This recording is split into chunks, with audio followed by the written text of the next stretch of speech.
Shalom les Koulam. Je vais me rapprocher un peu pour le son.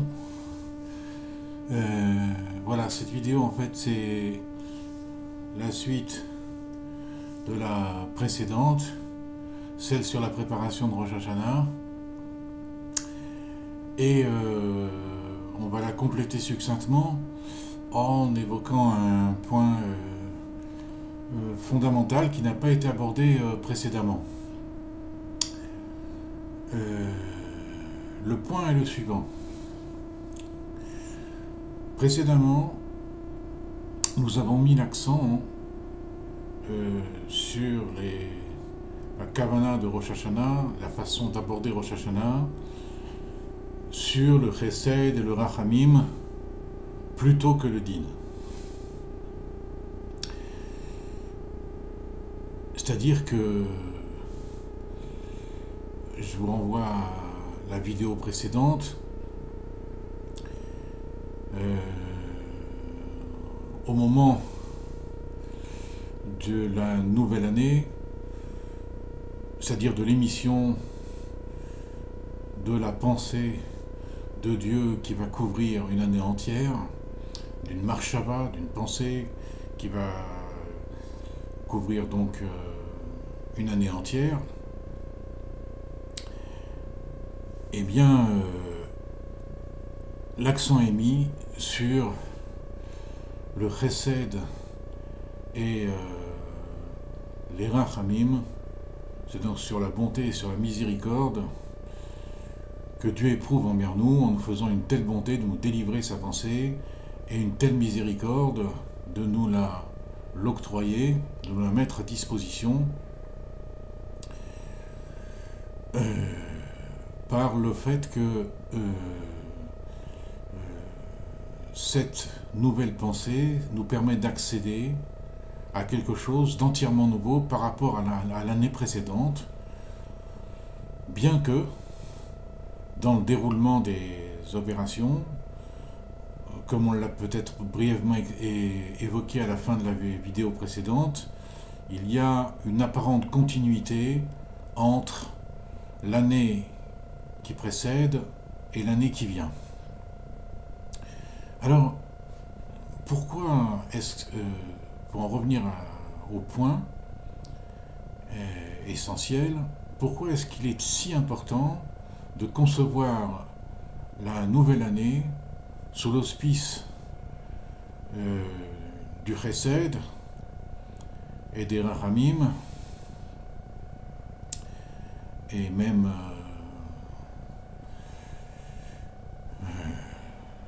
de la hava d'Akadosh Baruch Hu envers nous et de nous envers Akadosh Baruch Hu, plutôt que du din, comme c'est apparemment la tradition, c'est que on doit mettre cela en, même si ça reste toujours vrai, tout ce qu'on a dit, mais là, c'est particulièrement efficient depuis que le rabbi a dit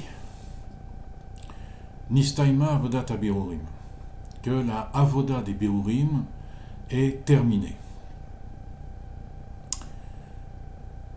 Alors, c'est vrai que par le passé, il y a quelques années, on avait évoqué cet aspect des choses de Nistaima avodat habirurim, que la avoda des birurim est terminée. C'est quoi la avodat habirurim? C'est le fait de s'investir dans la réalité pour la préparer à devenir un cli, c'est-à-dire un ustensile à la révélation divine. Vous savez que lorsque, disons, le Harizal, avant de commencer, juste une introduction, un rappel, disons, que le Harizal a révélé que le Adam, qui a été créé au départ, Adam Arishon, donc, on appelle le premier homme, Adam Arishon, cet Adam, en fait, son nom est composé de 3 lettres, Aleph, Dalet, Mem, et en fait, ces 3 lettres évoquent 3 personnages qui recouvrent toute l'histoire de la conscience humaine, du début à la fin, on va dire. Du début, c'est-à-dire de la création du Adam, jusqu'à l'achèvement de l'exil et la rédemption, la Géoula. Et Adam, ça évoque donc, par ses initiales, ça évoque Adam, bien évidemment, David, le roi David, avec le Dalet, et c'est le même à la fin, c'est le même de Mashiach.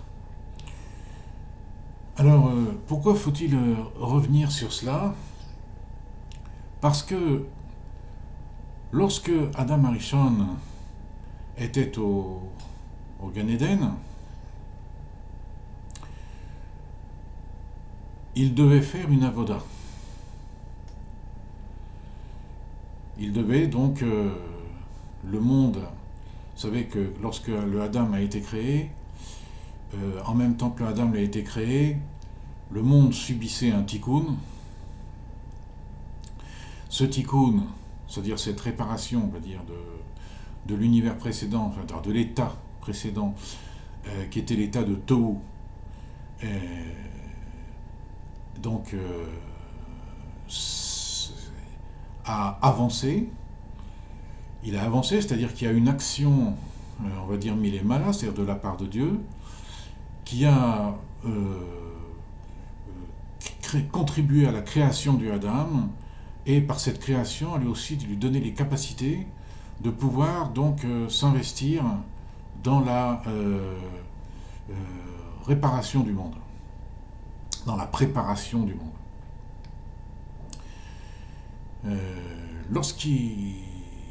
Mais lorsqu'il a été créé, le Adam, il était d'un niveau extrêmement élevé, qu'on a perdu, on va dire, presque totalement aujourd'hui. Et ce niveau, donc pour pas être trop long, on va employer les termes de Kabbalah, parce que sinon, chaque mot, ça va être presque tout un cours. Il était du niveau quasi exclusivement du monde à Hatzilut. C'est-à-dire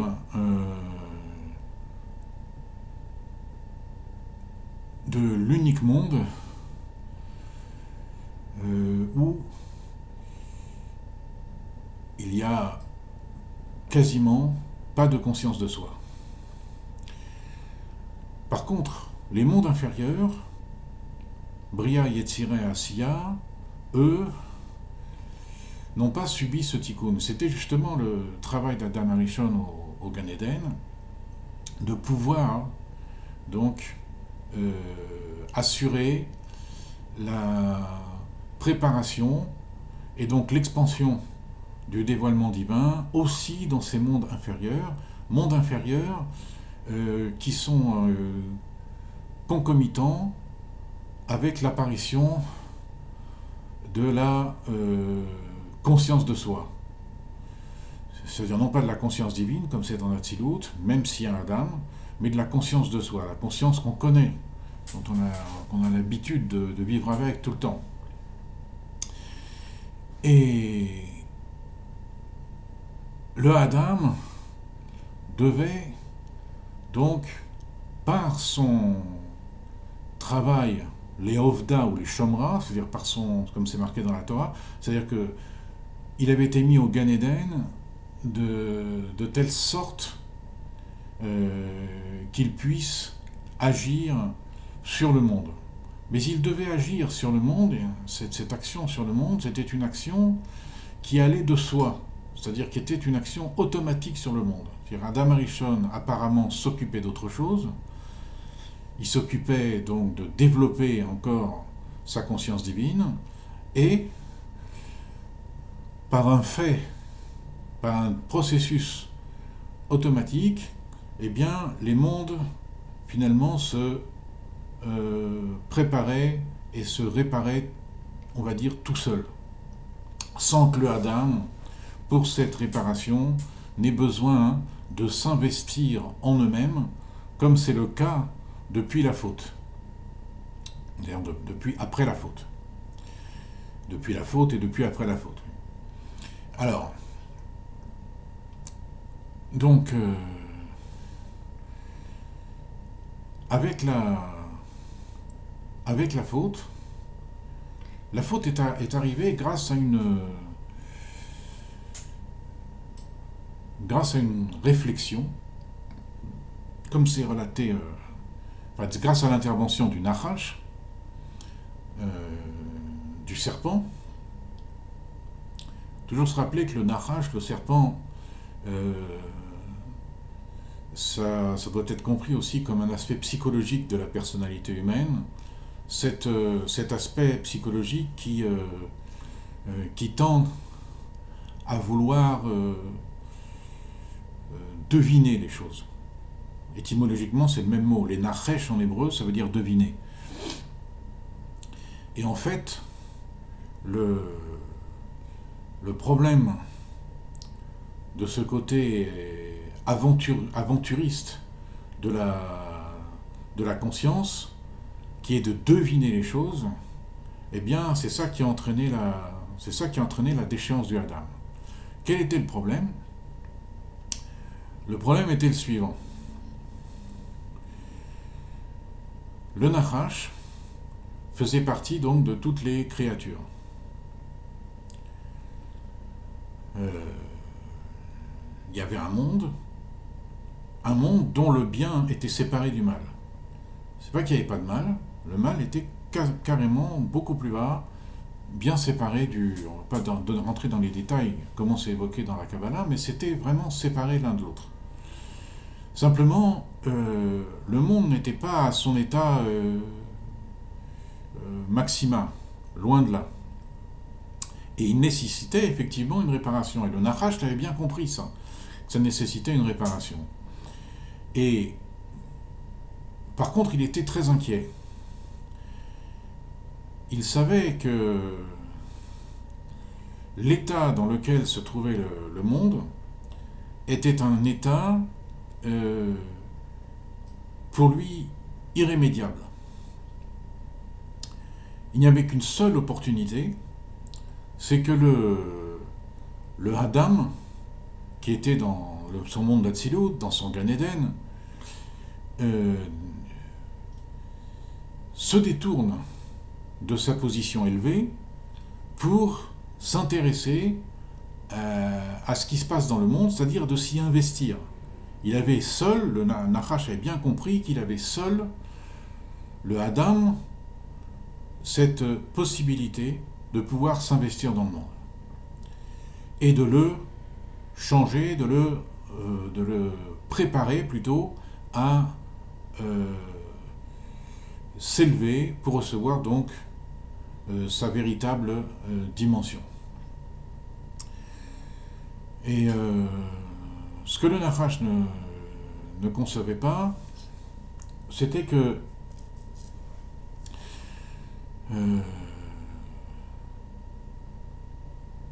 comme c'est ramené par nos sages, le Nachash, il avait une kavana l'Shem Shamaim, c'est-à-dire il avait une bonne intention.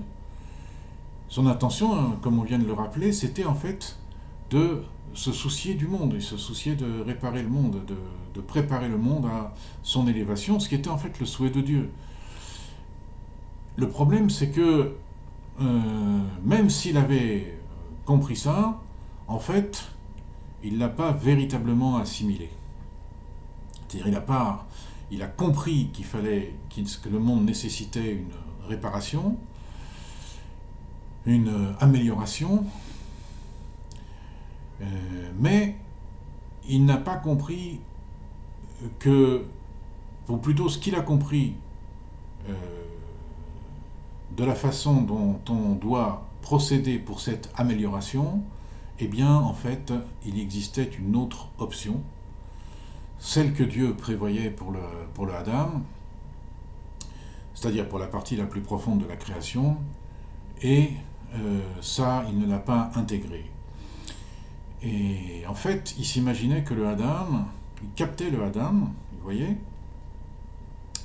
et il pensait que le Adam, finalement, dans son monde d'Atsilut, où il y avait une quasi-absence de conscience de soi, il allait rester donc éternellement dans ses préoccupations divines, entre guillemets, sans se tourner vers la réalité. Et donc, pour qu'il se tourne vers la réalité, il fallait l'y amener, ce qui n'était pas chose facile, et donc il a réussi, comme le récit du Pshat de l'événement au début dans Bereshit, c'est-à-dire dans la partie qu'on appelle la deuxième création. Dans ce récit-là, on voit comment le Nachash finalement arrive à corrompre, on ne revient pas sur tous les détails, à corrompre le Adam et à le faire s'investir dans le monde. Quand le Adam chute et s'investit dans le monde, c'est comme si d'un seul coup,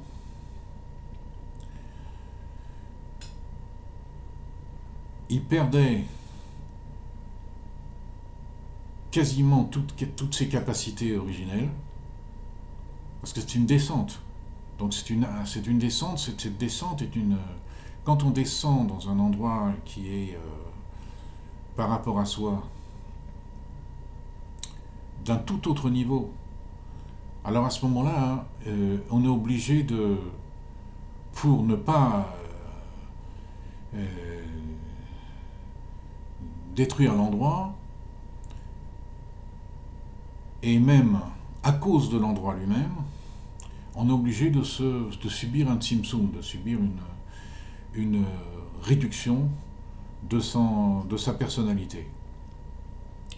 Et c'est ce que le Adam a subi, c'est-à-dire qu'il a subi une réduction drastique, dramatique, à tel point que le Zohar Akadosh compare le niveau du Adam après la faute avec le niveau du Adam avant la faute à la différence de vitalité qui existe entre un homme vivant aujourd'hui et un os de ce même Adam dans la tombe, la vitalité qui pourrait habiter cet os dans la tombe, une vitalité extrêmement réduite. Donc en fait, il a chuté de niveau dramatiquement, et une fois qu'il était à ce niveau-là, donc en fait le Adam, pour le dire rapidement, se dirige et revêt en fait les vêtements du roi David. C'est pour ça que le Harizal parle de David Améler. Et pourquoi ? Parce que le roi David, toute sa vie, une vie de tribulation, une vie très difficile, avec des problèmes partout, aussi bien avec ses ennemis, avec les ennemis du peuple juif, dans le peuple juif lui-même, une confrontation terrible avec le roi Shaoul, et d'autres d'ailleurs, dans sa propre famille. Enfin, je vous renvoie au pshat du Nar, pour comprendre que finalement toute sa vie c'était une vie de tribulation, de difficulté, de combat en réalité, de guerre. Il était en guerre en permanence quasiment. Et pourquoi ? Parce que depuis la période de la faute du Adam, en fait, l'âme humaine continuait sur cette trajectoire et devait s'investir dans le monde. Et quand on s'investit dans le monde, comme on l'a dit, on perd en puissance, grandement, et on se salit aussi. Et en plus, à cause même de la nature du monde, même si on fait un travail, Parce qu'on ne peut pas dire que le roi David n'a rien fait. On ne peut pas dire qu'au cours de toutes les générations qui se sont déroulées, on va dire d'Adam Arishon, dans le cadre de ce qu'on développe, jusqu'au Mashiach, on n'a rien fait. Bien sûr on a fait énormément. Mais le problème, c'est que lorsqu'on est dans un état réduit, eh bien, non seulement on fait du travail, on fait un birour au prix d'énormes difficultés. Donc non seulement c'est au prix d'énormes difficultés, mais le point le plus important, c'est que ce birour ne peut jamais être achevé. C'est-à-dire que on part de ce monde avant même d'avoir achevé le birour. Pourquoi ? Parce qu'il y a une impossibilité intrinsèque, lorsqu'on s'investit dans le monde, d'achever quelque chose que l'on fait. Pour une raison très simple, c'est que le monde, le Olam, est considéré dans la Kabbalah comme le kli, c'est-à-dire l'ustensile, d'autres diraient un réceptacle, mais c'est plus juste ustensile, du gilouï, du dévoilement de Dieu. Et en bref, le kli, il a la même étymologie que le mot yecholet en hébreu, qui veut dire la possibilité. C'est-à-dire le char, grammaticalement le char de kli et de yecholet est le même, c'est kaf lamed, kol. C'est-à-dire tout. C'est-à-dire qu'en fait, dans un kli, il y a tout. Du coup, lorsque vous investissez dans le kli, non seulement vous êtes obligé de réduire votre puissance énormément, parce que vous rentrez dans quelque chose qui paraît limité, mais en fait, cette chose qui paraît limitée est très trompeuse parce qu'elle contient tout. Donc vous n'avez jamais fini de la décortiquer, autrement dit, vous ne pouvez jamais terminer le travail. Et donc, déployer des efforts extrêmement importants, qui vous coûtent la vie, qui vous coûtent jusqu'à la vie, mais vous ne pouvez pas terminer le travail. Quand le rabbi a dit Nistaima avodat habirurim, qu'est-ce qu'il a voulu dire ? Il n'a pas dit Nistaimu habirurim. Il n'a pas dit que les birurim étaient terminés. Pour la raison qu'on vient d'évoquer, c'est-à-dire que ce n'est pas possible de les terminer. Mais il a dit Nistaima avodat habirurim, c'est-à-dire le travail, ce travail-là, cette attitude vis-à-vis des birurim, elle est terminée. Et donc il faut changer d'attitude. Il y a une autre avoda, ce qu'on appelle avodat hayichudim, l'avoda du développement de la conscience. C'est-à-dire de la connexion de la conscience avec l'origine des choses. C'est-à-dire de la connexion dans la conscience entre le sujet, qui est le connaissant, et l'objet, qui est l'origine des choses, ici, dans la conscience.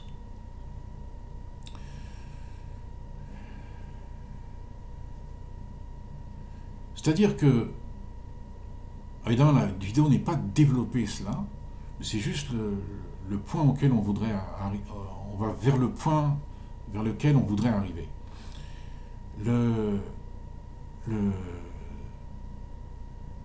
Quand on arrête cette avoda, ce précédent travail, cette précédente attitude vis-à-vis de la réalité, c'est une attitude d'investissement et de confrontation, alors il nous reste à revenir à l'état de Adam Arishon avant la faute. C'est-à-dire quand le Adam n'était pas investi dans la réalité, quand le Adam était investi justement dans une avodat hayichudim, c'est-à-dire dans le développement de sa conscience, et par là même, en développant sa conscience, provoquant un birour automatique sur l'ensemble de la réalité. est non seulement un birour automatique, c'est-à-dire qui a priori ne demande pas de l'effort du tout de s'investir dans cette réalité, mais, comme le rappelle euh, Rabbi Hillel de Paris dans un Mahamar étonnant, le birour se fait d'une manière beaucoup plus fondamentale. Comme on l'a dit, c'est que quand on est dans une phase d'investissement dans le monde, à ce moment-là, on ne peut pas parvenir à ses fins. Pas possible. On se fatigue jusqu'à en mourir, mais on ne parvient pas à ses fins. Par contre, quand on est dans une avodata yirudim, alors à ce moment-là, on parvient à ses fins. Et le birour se fait d'une manière beaucoup plus radicale. Comme par exemple, Adam Arishon, avant la faute, lorsqu'il, comme c'est relaté dans le deuxième récit, lorsqu'il entreprit de donner des noms aux animaux, c'est-à-dire à tous les êtres créés, tous les êtres vivants, donner leur nom. Et même par extension à toute chose créée. Et c'est marqué, il y a une expression dans la Torah qui dit Nefesh Chaya ou Shmo. C'est-à-dire que l'âme vivante que Adam a régénérée, augmentée en donnant un nom, c'est ça son nom, Ushmo. C'est-à-dire Ushmo, ça veut dire c'est ça son nom, ça veut dire c'est ça sa véritable définition, c'est ça son véritable rôle. Et en fait, en faisant ça juste en donnant un nom, eh bien, il préparait le monde à accueillir, en fait, le dévoilement de la rédemption. D'ailleurs, l'expression Hushmo, elle vaut Mashiach, le Rédempteur, le Goël, 358. Donc, en fait, sans s'investir à, disons, dresser les animaux, les équiper pour, etc., et tout ça, juste en révélant dans la création, rien que par le fait de les nommer et de les appeler, l'origine de toute cette création, dont Adam avait la conscience, parce qu'il avait le Adam avant la faute, il avait en fait la conscience du monde avant le Tzimtzum. Donc il avait la conscience de toute chose, c'est-à-dire il avait la conscience du Olam HaShe'ara, ce qu'on appelle dans la Chassidut le Olam HaShe'ara, dans la Kabbalah, dans la Chassidut. Il a sa conscience plongeait et avait le Olam HaMalbush, un autre nom qui revêt un peu la même réalité avant le Tzimtzum.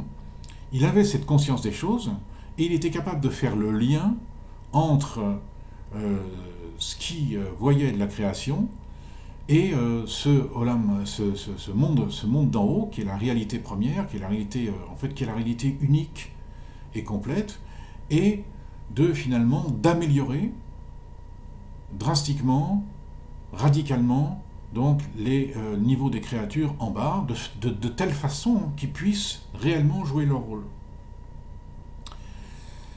Et ça, le Nachash ne l'avait pas vu parce que lui, faisant partie des mondes inférieurs, il captait quand même que le Adam était, comme on l'a déjà mentionné, était beaucoup plus élevé, radicalement plus élevé, mais il pensait que de la même manière que lui, il pensait qu'il était enfermé dans sa réalité, il n'avait pas tort. Sans l'aide du Adam, il ne pouvait pas s'en sortir, la création ne pouvait pas s'en sortir.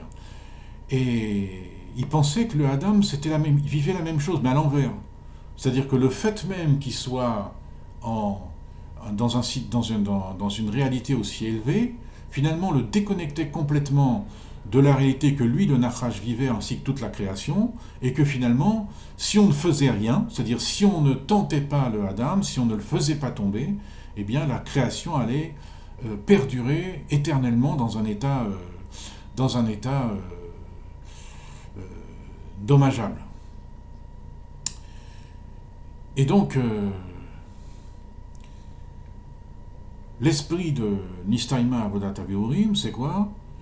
C'est de revenir à la conscience d'Adam Arishon avant la faute. Parce que pendant le travail du Adam Arishon, de faire le birour du monde,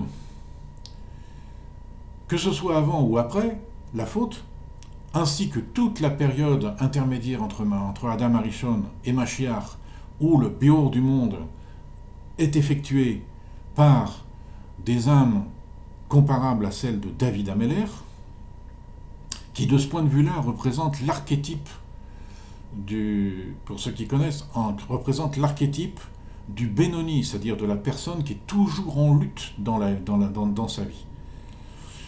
Et du coup, toute cette histoire,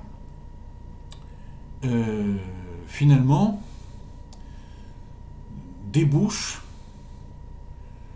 sur une impossibilité, comme on l'a dit, d'arriver à ses fins.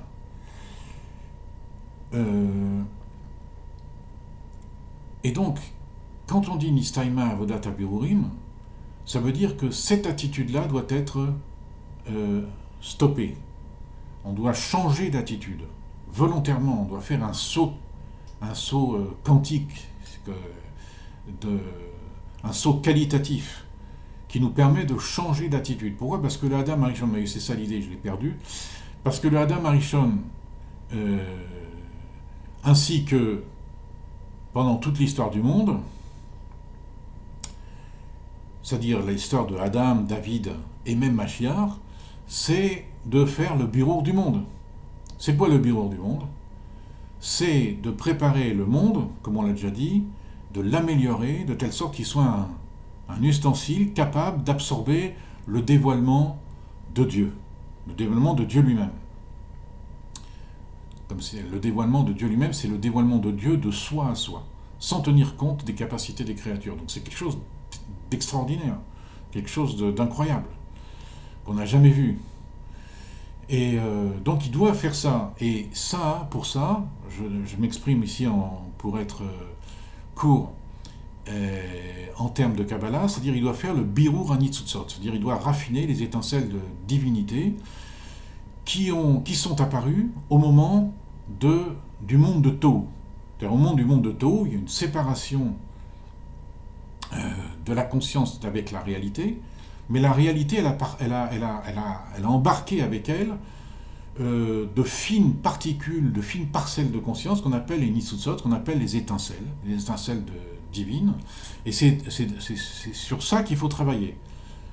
Alors, ici, on ne développe pas exactement on ne dit pas ce que ça veut dire véritablement, mais il y a un sens profond à tout ça, et c'est sur ça qu'il faut travailler. Maintenant, quand Adam Arishon a fauté, il en a rajouté une couche, c'est-à-dire dans le sens où l'âme d'Adam Arishon s'est fractionnée en toutes les âmes qui existent et qui vont exister depuis la faute, et donc ça a fait un deuxième type de nitzutzot, un deuxième type d'étincelles divines, si on peut dire. Et ces étincelles divines, jusqu'à ce que le rabbi dise Nistaima Avodat Habirurim, en vérité, il a pu dire ça parce que le Baal Shem Tov, depuis l'époque du Baal Shem Tov, ça a été préparé, même on peut remonter même encore plus loin, mais ça a été préparé en sous-main toute cette période. Mais grosso modo, quand on parle d'une manière large, eh bien, toutes ces âmes, finalement, se comportaient, en fait, et par nature, comme David Ameller, c'est-à-dire elles s'investissaient, il n'y avait pas le choix, on s'investissait dans le monde, et c'est un investissement qui est à tel point que le Admour Hazaken cite à la fin de son Mahamar sur le Mikvé dans Tfila Mikol Hashana, il dit que pour beaucoup d'âmes de nos générations, même si elles ne sont pas conscientes de la Torah,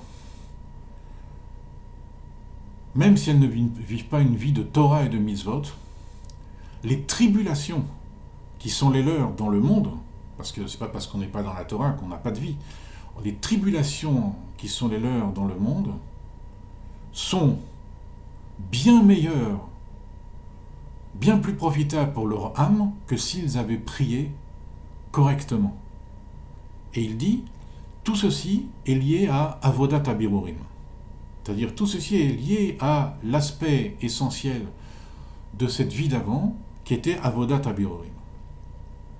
Donc c'est pour vous dire jusqu'où ça allait, jusqu'où l'investissement ça allait. C'est-à-dire qu'on vivait, vous pouvez vivre une vie détachée de la Torah, c'est-à-dire vous vivez une vie où, grosso modo, vous perdez le sens des choses. Il n'y a plus de sens. Alors évidemment, vous pouvez vivre avec des illusions, c'est-à-dire ce qu'on appelle les idéologies, les autres religions, etc.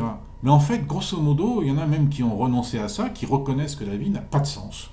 D'accord ? Pourquoi ? Parce que l'investissement dans le monde va jusque-là, jusqu'à en perdre le sens. C'est-à-dire la conscience n'est même plus capable de savoir finalement pourquoi elle vit, pourquoi elle est là. C'est-à-dire elle ne domine plus la situation. C'est pour ça qu'il y a beaucoup de philosophes aujourd'hui qui pensent et qui argumentent, c'est pas simplement une hypothèse, une simple hypothèse lancée comme ça au hasard, mais ils argumentent qu'on n'aurait plus de libre arbitre. Bon, bref, c'est pas le sujet. Je veux dire, donc, le rôle que l'on a aujourd'hui, quand le rabbi dit Nistaima Avodat Habirurim, c'est quoi ? Donc, c'est de régénérer, non pas d'abord les étincelles du monde de Tohu, dont on ne doit plus s'occuper directement, mais de régénérer les étincelles d'Adam Arishon, c'est-à-dire toute la fragmentation de son âme qui s'est répandue dans l'univers, cette fragmentation, et de la remettre, de redonner conscience à tout individu, à toute fragmentation, et de remettre ces consciences multiples au niveau d'Adam Arishon avant la faute. Et du coup, comme ça, on peut continuer la Avodat Habirurim, mais la Avodat Habirurim, Bederer Menucha, la Avodat Habirurim d'une manière sereine, et en fait, ça s'appelle ce qu'on a appelé la Avodat HaYichudim. Du coup, quant à Rosh Hashanah, pour en revenir à notre sujet, quant à Rosh Hashanah, on met l'accent sur l'exemple qu'on a donné la dernière fois. C'est-à-dire qu'en réalité, malgré l'aspect d'obscurité, malgré l'aspect de din, de rigueur, qui règne à ce moment-là, au point que dans le Noussar, on détaille nos fautes, on se réinvestit dans tout ça. D'accord ? Eh bien, en réalité, on a un grand bien qui se révèle à nous, et le Nistaima Avodat Habirurim nous permet donc de nous concentrer sur ce grand bien, comme on l'a évoqué dans la vidéo précédente. Alors, bon, c'était juste pour développer ce point avant Rosh Hashanah. Peut-être il y aura une troisième vidéo, si j'ai le temps, sur ce que représente le shofar, qui est essentiel à Rosh Hashanah, particulièrement cette année où Rosh Hashanah tombe un Shabbat, où l'expression du shofar se déploie à partir du premier instant du Shabbat. Ce qui n'est pas le cas lorsque Rosh Hashanah ne tombe pas un Shabbat, où le shofar, finalement, n'est révélé, ne commence à se révéler, l'effet du shofar ne commence à se révéler que au cours de la tfila de Shacharit.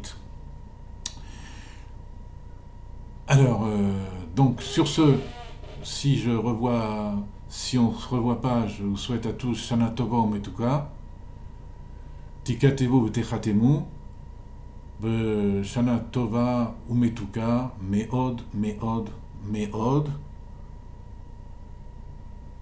Meod, c'est Mashiach, Adam, David, avec la conscience de Mashiach au départ, qui détermine le reste. Kol Tov Lekula, mais à bientôt.